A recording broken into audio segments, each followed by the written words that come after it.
Being a Pentecostal, I don't normally need a mic, but I'll use one today. I really thank you so much for being so tolerant and patient with me. I guess with this occasion, I was conducting a wedding ceremony. And so the message that has been shared today, maybe we should have shared that before the wedding ceremony.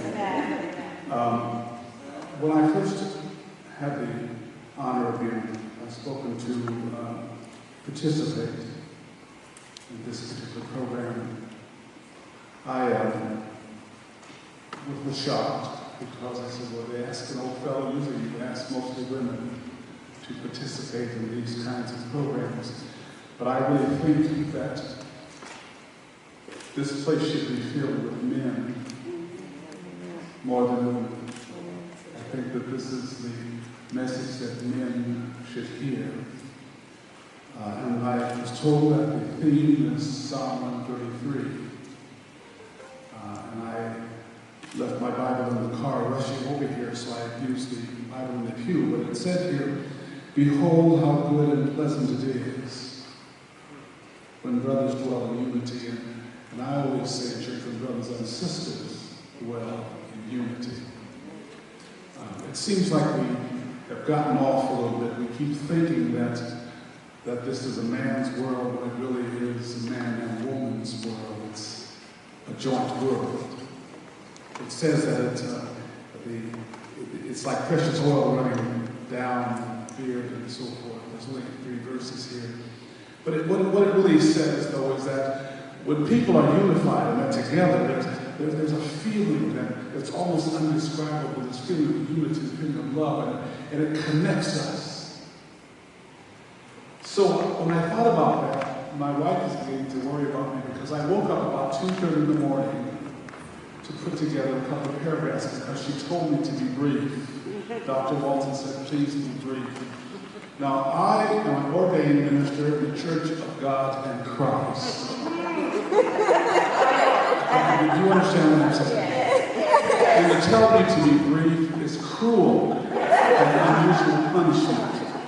So I woke up and I put something together, and it came to me to say that what needs to occur in America right now, in all ethnic communities, is a restoration of man, woman, and family.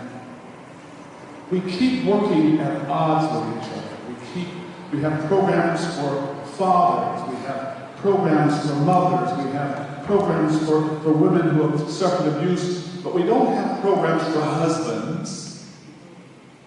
And we don't have programs whose the primary task is to help men mature to be successful fathers and husbands. So I woke up and I wrote, I says, everything in our lives should have a purpose.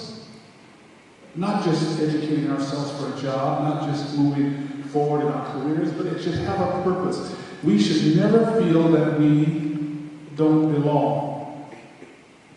And I hear some of the young ladies speaking, at times us men and sometimes others have made them feel that they did not belong. It is possible for all of us to find answers to our many challenges by learning to think and act differently. Whatever concepts that we grew up as a young boy, I grew up in the John Wayne era. John Wayne, we don't cry. We're tough. Well, we better learn how to cry and begin to feel sometimes so that we can share the emotion that we're around. God has given all of us the essential skills for finding answers and devising strategies that will give us inner peace and joy. Our challenge is to connect the dots with each other so that we can reap the collective victory. We have to become a team. It's not man or woman, it's us. It's not my wife, it's the dream that I've always had. It's who has brought me. I go back to sometimes to Genesis 2. I says, I have to cleave to this woman because she is what helps get me through the day when things are tough. I'm a little upset the Bible doesn't say she has to cleave to me. It sort of says I have to earn her respect. And don't think that she doesn't let me know that sometimes. We need to love and support, the love and support of each other to achieve a true state of personal comfort and satisfaction. We do need love. Men, we need love. We need to be loved. We need a shoulder to cry on. We need someone to embrace us. And we do need a shoulder to put our heads on, as tough as we think we are. You and I have always meant to be connected, man and woman, through feelings of love, shared experiences, and efforts of acceptance. We must learn to accept each other. All of us are capable of loving, accepting, and supporting each other through both good and bad times. I don't know where I would be without my wife during the tough times. It's not so, I don't have a problem in the good times. But the time when you've been defeated and you have to come home, someone there to say it's all right. And then you're going to tell me, you're going to turn around and abuse the rock. Men, we have to learn something. These loving traits that God has given us will help us acquire and maintain a spirit of charity, care, and concern, which will be extended to every phase of our earthly lives. We have to maybe start over again. We are attempting to do many, many things, but the one thing we're not attempting to do, men and women, is to get to really know, respect, love, and care for each other. We have to learn to lock hands and hold hands. And you know, the thing that I remember as I was listening,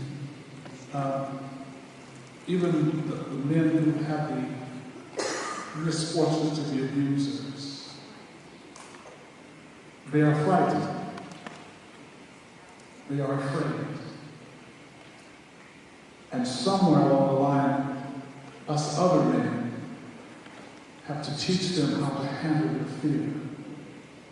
Have to teach them how to let the fear manifest itself. Let her know that you're afraid. Learn to cry together.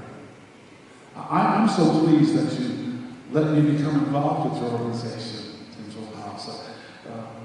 Because to let an old macho guy like me from Bakersfield to be, because you're helping me to sensitize myself and to be able to speak with more wisdom. Because I too have been confused, thinking that I had to take on more than what I need to take on. I don't need to be extra strong. I have a wife who can share that strength with me. I just need to learn how to handle that love in a loving, sharing, and giving way. So thank you very much. You're going to change my life. And I hope that through what you're doing, that I can help change someone else's life. Thank you very much.